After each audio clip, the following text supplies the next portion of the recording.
Well, ladies and gentlemen, it's getting closer and closer to the Stanley Cup playoffs. It's Wild West in the Eastern Conference, and in the West is interesting. But I want to get started with the East to talk about it with my guy Jim Beringer. Jim, how's it going, man? Yeah, it's going well, man. Lots to get into. The wild and wacky Eastern Conference, as we like to say. We have, Detroit. We got, Washington. We got the Islanders. We got Tampa. It seems like certain teams are starting to fade, and we got certain teams that are just hanging on by a thread. Yeah, man. Tampa, they have won four straight. The Capitals have won three straight. So it's always interesting when teams get hot at the right time. Um, oof, oof. Out of these teams in the wild card, I want Detroit. I really want Detroit in there. I think I a really lot of want them. people want Detroit in there. I think because of what Steve Yzerman has done this year, the stuff that they built, bringing in Patrick Kane. Yes, they didn't do much at the deadline, but they bring in Patrick Kane. There's a lot of development going on. Look, they eked out a win against Columbus. That's a much-needed win for that team. To lose to a Columbus team, that would have been bad. Washington, they're kind of been flip-flopping. They had a great West Coast trip. They passed Detroit. Detroit had gone on that 7-game losing streak. Now, if you flip it, now they've won 2 of 3, so they're kind of like looking at Tampa. The thing for me is Tampa's playing hot at the right time, right? Everybody's like, oh well, Andre Vasilevsky was going to be himself coming out of back surgery. Oh, was he? Because I don't know if you've listened to the hockey content on this show or other shows, but I didn't think Vasilevsky was going to be Vasilevsky right away. It was going to take him some time. I mean, he got to have back surgery. Now we're seeing Vasilevsky play at Vasilevsky levels. Kucherov's put this team on his back. Stamkos is playing well. They have Point, Hedman, no Sergachev. This team is dangerous if they get into the Stanley Cup playoffs. We know what they can do this time of year. Do they have the depth to go far? I don't know. But if they get a hot goaltender, it's going to be great. I mean, I think Detroit, to me, is the story. I mean, look, Dylan Larkin been out for 2 weeks. Hopefully he comes back because he's been the catalyst for that team down the middle, that number one center. Look, and the Washington just stick kicking around. Ovechkin hit 20 goals. Charlie Lindgren's been the guy there, but, do we really trust the Washington Capitals? I don't know. What a lot of people don't seem to understand or forget is that no matter what kind of injury it is, especially if there's surgery involved, you're not going to produce right away. It takes a couple of games for you to get back into form. So when we're talking about back surgeries, knee surgeries, the list goes on and on. You're going to need a couple of games, because in the first game you come back, you're going to feel rusty. You're limited. So, but Tampa, in terms of depth, I don't know. But I really want Detroit there. I feel like it's time. They've suffered for so long. Now, people that will be against Detroit, they are still traumatized by the 90s and 2000s where they were constantly competing. But, I like this team. I like what Steve Yzerman has done with this team. So I really want them to come out of the Eastern for the wild card. But I agree with that too. Like, I like what he's done. Like, the plan has been in place. Lucas Raymond, they have a lot of young players that are coming together. Moritz Seider, their goaltending is suspect right now. But, they haven't been in the playoffs since 2016. But we know what this team can do. You have Showtime Patty Kane, the Brinkett, Larkin, the list of guys that goes on what Eisman's done. I agree. Does Tampa have the depth? We'll see. They feel like they have a certain guys that are there. Dumba and Duclair's really been great additions for this team. But again, do they have it to match up with certain teams? I think they have a favorable matchup if they played a team like the Rangers or somebody else. And again, Washington, Lindgren, Dylan Strome, it's a cast of characters there. And Spencer Carberry's done a great job. But again, I don't think anybody expected Washington to be in the playoffs anyway. It was always one of Detroit, Ottawa, or Buffalo take the next step. And I think, Buffalo's fading. The Islanders are fading. Pittsburgh's kind of out of it. New Jersey's still kind of there, but they're not. So I think it's going to come down to Washington, Detroit. And you got to hope Detroit gets in, especially if you're a fan of the Red Wings.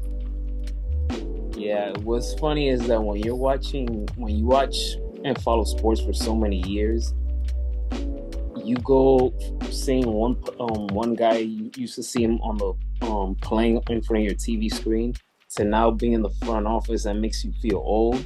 So I feel old because I've seen Steve Eiserman play, and now I see him, being in the front office. So that's always an interesting dynamic, and it's gonna get like that more in the years to come, where you see more players um, turning more into working at the front office. The majority of them, they go into broadcasting, but now we're in an era where a lot of them are branching out more into the front office. So, but not all of them succeed. But in the case of what you call it, Eiserman, Joe Sakic. Joe Sakic is the perfect example because now he has a ring not only as a player but also as on the front office guy. So Ron Francis too has done well as a general manager. I mean, you look down the list, and that could be a topic for another time of guys that are former players become general managers that have done well. But like Colorado, they're battling the Central with Winnipeg and Dallas. Like they got teams, and then the Western wild card is crazy because like everybody flipped out about Vegas. Oh, Vegas, they LTIR, they pick up, Hurdle and Noah Hannafin at the deadline, but they lose again to Tampa, and that wild card race in the West is kind of wide open too because LA's there, Vegas, there's Minnesota. What about St. Louis? Like there are a lot of teams right there that kind of like kicking around still. Could Vegas, even with all those moves, fall out? It's a possibility. And that will lead me to the next topic, going to the West. I'm loving that conference, so I love the competitiveness in that conference. Vancouver Canucks, even though they seem like they've taken their foot off the gas in these last couple of games, but a matchup in the first round against Vegas Golden Knights has me a little excited there. So the Vegas Golden Knights, yes, they're the reigning defending champs, and I will not underestimate them by any means necessary. Yes, they have dealt injuries this year, but a first round matchup between them, it has me excited. So, and then you have Nashville and Colorado, who are getting hot at the right time, especially Colorado. Colorado, to me, they've made some impeccable moves in the trade deadline. They have won, I believe, seven in a row now. Nathan McKinnon, we see what he's doing this year. But it's getting very interesting and tight in the Western Conference. It is. Colorado atop the Central. McKinnon, Rantanen, what they're doing, the additions of Walker, Middlestad, those were great additions for Colorado. Nashville 13-0-2 in their last 15 games. Ever since they canceled the YouTube trip in Vegas, they've been on a heater. Saros is doing Saros things, and if they get in, potentially, they maybe be able to knock out a team like Colorado. Saros got hurt the last time those two teams met in the first round in 2022, and that's when Colorado went on to win the Stanley Cup. So we don't know what it would be like if Saros was there because we know he can steal games. Winnipeg, Dallas, somebody out of this one good team from the Central's going home early. Vancouver's playing well. Edmonton's there. So many good teams right now. LA playing well. So again, you just don't know what's going to happen down the stretch. But if teams like Winnipeg, Colorado, Dallas continue to battle, I mean, you don't want to be 2 or 3 in the Central right now. I don't even think you want to be 2 or 3 in the Pacific, and we could see another matchup between Edmonton and LA again, which would be crazy. Yeah, man. Right now, the Kings hate Edmonton for 2 years in a row now.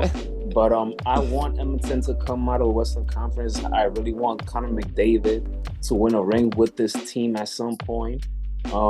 I just don't know. When it comes to postseason, and they make me scratch my head. But and if I have to say, it will, in my opinion, is either Colorado or Vegas above a full strength, healthy team. I'm going with those two, but I wouldn't mind seeing Vancouver there, but I would love to see Edmonton come out of the West, and that's something I've been hoping for the last 3 years, I would say. So I really like this team. And again, I know at the beginning of the season, we always, have some concerns, like, they start off slow, but then they just, got caught fire ever since they made that head coaching change. In my opinion, sorry what I'm about to say to everybody out there. In my opinion, to a certain degree, coaching is overrated because at the end of the day, the players have to go out there, and perform. So the coach cannot go out there and perform. There are some coaches that they have that instinct, that naturality, that power to change the culture in the locker room, but not every single coach at a pro level. And we've seen this in all sports that not every single coach, they might have a great team, a great roster, but that doesn't mean that they are the reason Right. why they're succeeding the way it is. It's just that they have great players. But there are only some coaches in sports overall that they could take a team to a whole different level. So Yeah, I agree with you. I mean, look, Edmonton, they made great moves at the deadline. You get Carrick, you get Henry.